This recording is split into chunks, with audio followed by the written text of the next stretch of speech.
C'est clair que le gouverneur de la Banque d'Algérie, il a une tâche plutôt technique, c'est-à-dire pour lui, c'est la valeur du dinar et sa stabilité qui compte. Et les décisions politiques prises par Tebboune sans concertation en relation avec, avec le dinar, d'une façon générale, ne conviennent pas. Et si ce gouverneur a dit à Tebboune non, ce que vous avez annoncé ne convient pas et ça va nous coûter très cher, on ne peut pas appliquer comme ça parce que le résultat va être fatal. Donc Tebboune n'accepte pas, il le change. Alors là, il y a deux choses.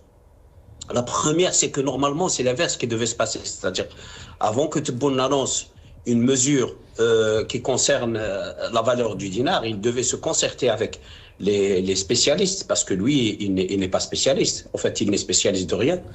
Il devait d'abord concerter et pour leur dire qu'est-ce que vous pensez, est-ce que nous avons les moyens de faire ça? Et eux, ils lui disent non, on n'a pas les moyens, on a les moyens de faire une partie ou pas, etc. Il lui donne un avis technique.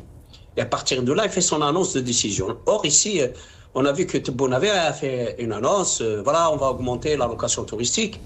Et comme le gouverneur de la Banque d'Algérie a résisté, nous avons bien vu que entre l'annonce et la mise en application, il y a eu un temps énorme. Et puis ensuite, après la mise en application, il y avait quand même des retouches dans les mécanismes. On a changé certaines choses pour paraît-il, préserver la valeur du dinar. Donc ça ne convient pas. La deuxième chose importante aussi, regardez par exemple les États-Unis. Vous avez Trump qui peut aller jusque dans un pays et relever un président de ses fonctions, ne peut pas relever le gouverneur de la Banque fédérale de ses fonctions parce que ce n'est pas ses prérogatives et ça va porter atteinte à la stabilité du dollar. Ce sont des techniciens, des gens qui sont là pour défendre la valeur de la monnaie américaine et donc Trump doit s'en inspirer. Il est en désaccord total, paraît-il, avec le gouverneur de la Banque fédérale américaine, mais il ne peut rien parce qu'il le sait lui-même. S'il force la chose, d'abord c'est anticonstitutionnel, ce ne sont pas ses prérogatives.